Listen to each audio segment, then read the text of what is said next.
Sir, തെരഞ്ഞെടുപ്പിൽ പരാജയപ്പെട്ടതിന്റെ കാരണങ്ങൾ, റിപ്പോർട്ടുകൾ, വിശദീകരണ യോഗങ്ങൾ ഇതൊക്കെ സംഘടിപ്പിച്ചുകൊണ്ടേയിരിക്കുകയാണ് CPM. ഏറ്റവും ഒടുവിൽ ഇതാ ഒരു ഔദ്യോഗിക രേഖ പുറത്തു വന്നിരിക്കുകയാണ്. തെരഞ്ഞെടുപ്പിൽ എങ്ങനെയാണ് പരാജയം സംഭവിച്ചത് എന്നതിനെ ചുറ്റിപ്പറ്റിക്കൊണ്ട്.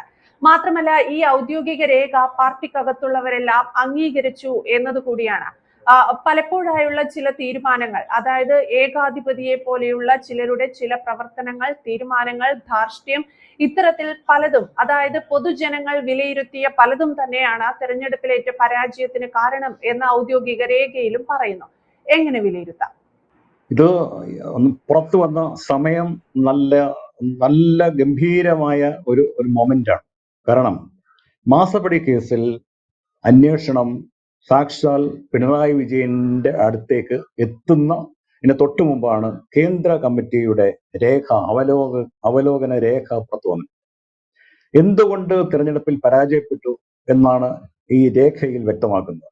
നമുക്കറിയാം, ബ്രാഞ്ച് തലം മുതൽ സംസ്ഥാന കമ്മിറ്റി വരെ ഈ താഴോട്ടും മുകളിലേക്കും ഒക്കെ ചർച്ച ചെയ്ത രേഖ പരിശോധിച്ച് കേന്ദ്ര കമ്മിറ്റി അന്തിമമായി തയ്യാറാക്കിയ തെരഞ്ഞെടുപ്പ് തോൽവിയുടെ കാരണങ്ങൾ വിശദീകരിക്കുന്ന രേഖയിൽ വളരെ ലളിതമായാണ് കാര്യങ്ങൾ പറഞ്ഞിട്ടുള്ളത്.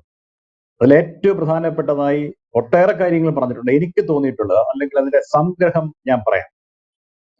ഒരു വിഭാഗം പാർട്ടി നേതാക്കളിലും പ്രവർത്തകരിലും പ്രകടമായ ധാർഷ്ട്യം, അഴിമതി, സ്വജനപക്ഷപാതം, ആഡംബര ജീവിത രീതി എന്നിവ ജനവിശ്വാസം ചോർത്തി.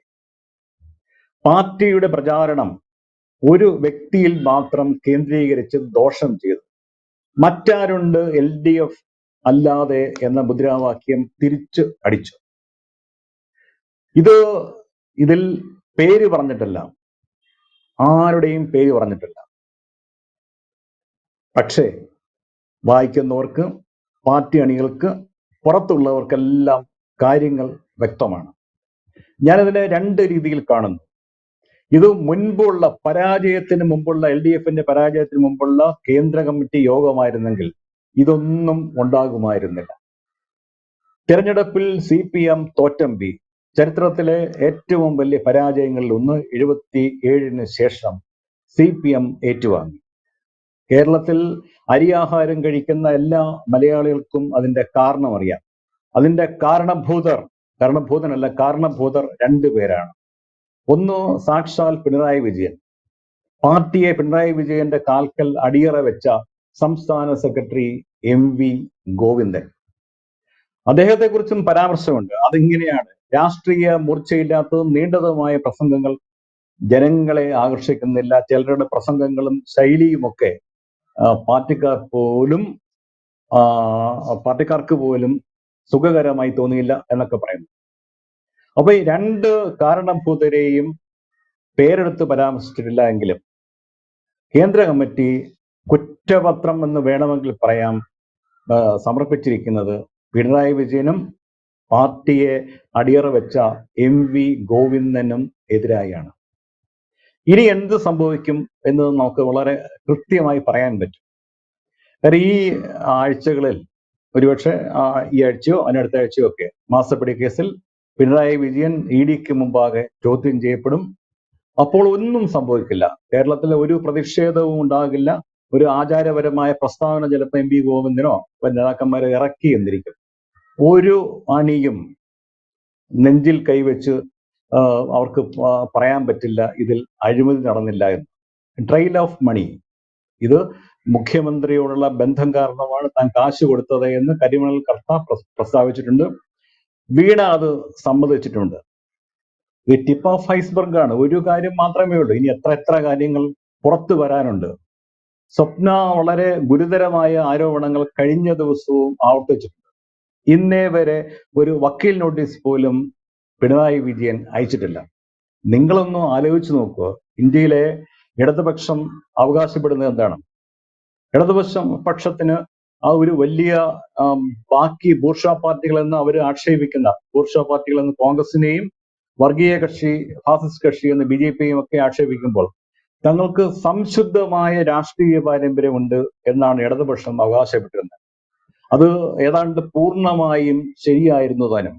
ഇടതുപക്ഷത്തിന്റെ നേതാക്കളായി ഭരിച്ചിരുന്നവർ EMS Namboodiripad, C Achutha Menon, PK Vasudevan Nair, EK Nayanar, VS Achuthanandan, ജ്യോതി ബസു, അങ്ങനെ എത്രയോ പേർ, നൃപൻ ചക്രവർത്തി, ബുദ്ധദേവ് ഭട്ടാചാര്യ, ബംഗാളിലെ അവസാനത്തെ മുഖ്യമന്ത്രി, ഇവർക്കെതിരായി ഒന്നും വ്യക്തിപരമായി ഒരു ആരോപണവും ഉന്നയിക്കപ്പെട്ടിട്ടില്ല. CPM-ന്റെ നേതൃനിരയിലുള്ളവർക്കെതിരായി പോലും. പക്ഷേ ഇത് ആരോപണങ്ങളല്ല, അത് എല്ലാവർക്കും വസ്തുതകളാണ് എന്ന് എല്ലാവർക്കും ബോധ്യപ്പെട്ടിട്ടുള്ള കാര്യങ്ങൾ. പാർട്ടി ഇപ്പോഴും അതിനെ ന്യായീകരിക്കും എന്ന് എനിക്ക് തോന്നുന്നില്ല.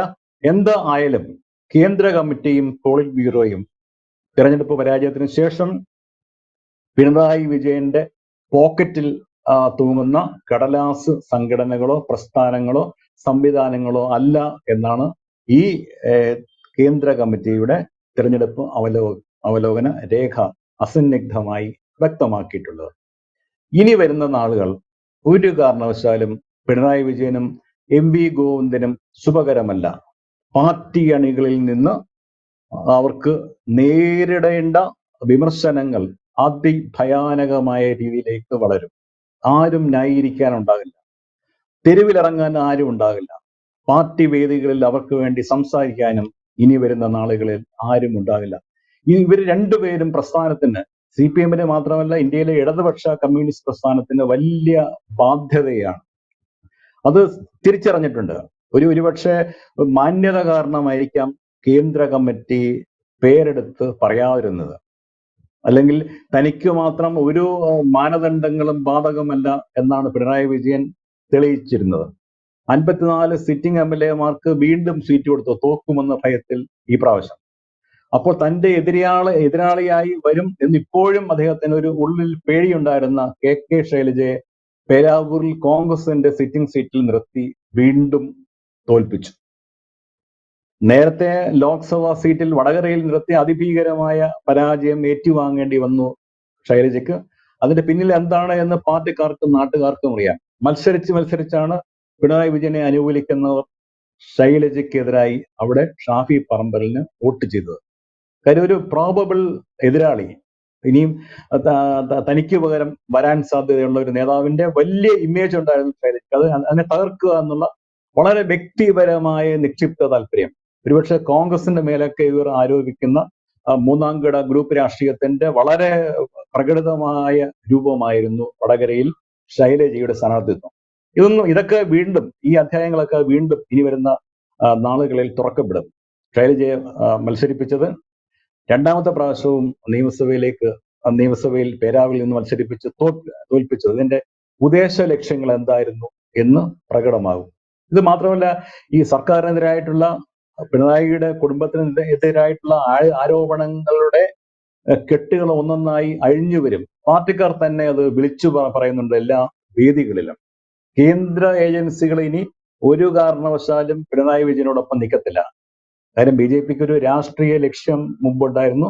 ആ രാഷ്ട്രീയ ലക്ഷ്യം തങ്ങൾക്ക് കേരളത്തിൽ ഭരണത്തിൽ എന്തെങ്കിലും പ്രധാനപ്പെട്ട റോൾ വഹിക്കാൻ ഉള്ള ശക്തി ഉണ്ടാകുന്നത് വരെ CPM അവിടെ ഇരുന്നോട്ടെ. അഖിലേന്ത്യാ തലത്തിൽ 2-3 സീറ്റുകൾ മാത്രമുള്ള CPM-നെ ഒരു രാഷ്ട്രീയ ഫോഴ്സായി അവർ അംഗീകരിച്ചിട്ടില്ല. കോൺഗ്രസ് നേടാവൂ എന്നുള്ളതായിരുന്നു മുദ്രാവാക്യം. പക്ഷെ ഈ തെരഞ്ഞെടുപ്പ് വിജയം, കോൺഗ്രസിന് നേടിയ വൻ വിജയം ആണ് CPM-ന്റെയും പിണറായി വിജയന്റെയും അടിത്തറ ഇളക്കിയത്. കാര്യം വലിയ ഒരു സ്പോൺസർഷിപ്പ് BJP-യുടെ കേന്ദ്രത്തിന്റെ, ആ സ്പോൺസർഷിപ്പാണ് പിണറായി വിജയന് നഷ്ടപ്പെട്ടത്. കേന്ദ്ര ഏജൻസികൾ അദ്ദേഹത്തിന്റെ പിന്നാലെ ഇറങ്ങാൻ ആരംഭിച്ചത്. അദ്ദേഹത്തിനെതിരായിട്ടുള്ള കേസുകൾ ഇനി വരാൻ ഇരിക്കുന്നതേ ഉള്ളൂ. ബാക്കി കേസുകൾ, ഓരോന്നായി കേസുകൾ വരും. പാർട്ടി അദ്ദേഹത്തെ കൈ ഒഴിയും. ഇനി കാണാനുള്ളത് പുറത്തേക്കുള്ള വഴി എന്ന് പാർട്ടി പിണറായി വിജയനും MV ഗോവിന്ദനും തുറന്നു കൊടുക്കും എന്നുള്ളതാണ്. അവർക്ക് ബോധ്യമായിട്ടുണ്ട്. ഒരു മലയാളത്തിലെ പഴഞ്ചൊല്ലുണ്ടല്ലോ, പണ്ടും നമ്മൾ പറഞ്ഞിട്ടുണ്ട് ഇതിനെക്കുറിച്ച്, നാറിയവനെ ചുമ്മിയാൽ ചുമ്മുന്നവനും നാറും. ഈ രണ്ട് കാരണഭൂത അവശിഷ്ടരെയും ഇനി CPM ചുമ്മില്ല. എത്ര കാലം എന്ന് മാത്രമേ ഇനി അറിയാൻ ബാക്കി ഉള്ളൂ. യെസ്, എന്തായാലും പിണറായി വിജയനെയും MV ഗോവിന്ദനെയും സംബന്ധിച്ച് പ്രദീപ് സാർ പറഞ്ഞതുപോലെ ഒട്ടും അനുകൂലമല്ലാത്ത അല്ലെങ്കിൽ നല്ല കാലമല്ല എന്ന സൂചനകളാണ് പുറത്തു വരുന്നത്. ഈ രീതിയിൽ ഔദ്യോഗിക റിപ്പോർട്ട് എല്ലാവരും അംഗീകരിക്കുന്നു. ഔദ്യോഗിക റിപ്പോർട്ടിൽ പറഞ്ഞിരിക്കുന്നത് നേരത്തെ തന്നെ പ്രതിപക്ഷ പാർട്ടികളും കേരളത്തിലെ ഒട്ടുമിക്ക പൊതുജനങ്ങളും ഉൾപ്പെടെ പറഞ്ഞിരുന്ന അല്ലെങ്കിൽ ആവർത്തിച്ച് പറഞ്ഞ, മാധ്യമങ്ങൾ ആവർത്തിച്ച കാര്യം തന്നെയാണ്. ഏകാധിപതിയെ പോലെയുള്ള തീരുമാനം, ധാർഷ്ട്യം നിറഞ്ഞ ചില തീരുമാനങ്ങൾ, ചില പ്രവർത്തനങ്ങൾ, പൊതുജനങ്ങളെ പോലും കൂസാതെയുള്ള പലതരത്തിലുള്ള പെരുമാറ്റങ്ങൾ, ഇതൊക്കെ തന്നെയാണ് പരാജയത്തിന് പ്രധാന കാരണമായി കേന്ദ്ര കമ്മിറ്റി തന്നെ പറഞ്ഞിരുന്നതും ഒടുവിൽ അത്തരത്തിലൊരു ഔദ്യോഗിക റിപ്പോർട്ട് തന്നെയാണ് പുറത്തു വരുന്നതും. ഇതിൽ നിന്ന് പാഠം ഉൾക്കൊണ്ടുകൊണ്ട് പിണറായി വിജയനെയും MV ഗോവിന്ദനെയും ചുമക്കാതെ പാർട്ടി മുന്നോട്ട് പോയാൽ മാത്രമേ ജനങ്ങൾക്കിടയിൽ സ്വീകാര്യത ലഭിക്കൂ എന്ന് വേണം ഈ റിപ്പോർട്ട് വഴി കൂടി മനസ്സിലാക്കാൻ. പ്രദീപ് സാർ പറഞ്ഞതുപോലെ ഏറ്റവും ഒടുവിൽ പിണറായി വിജയനെയും MV ഗോവിന്ദനെയും പാർട്ടി തള്ളിപ്പറയുന്ന ഒരു സാഹചര്യം വിദൂരമല്ല എന്ന് കൂടി വേണം കരുതാൻ. വ്യക്തമാണ്. Thank you sir. കൂടുതൽ വാർത്തകളും വിശേഷങ്ങളും നിങ്ങളിലേക്ക് എത്താൻ ABC മലയാളം സബ്സ്ക്രൈബ് ചെയ്യുക, ബെൽ ബട്ടണും അമർത്തുക.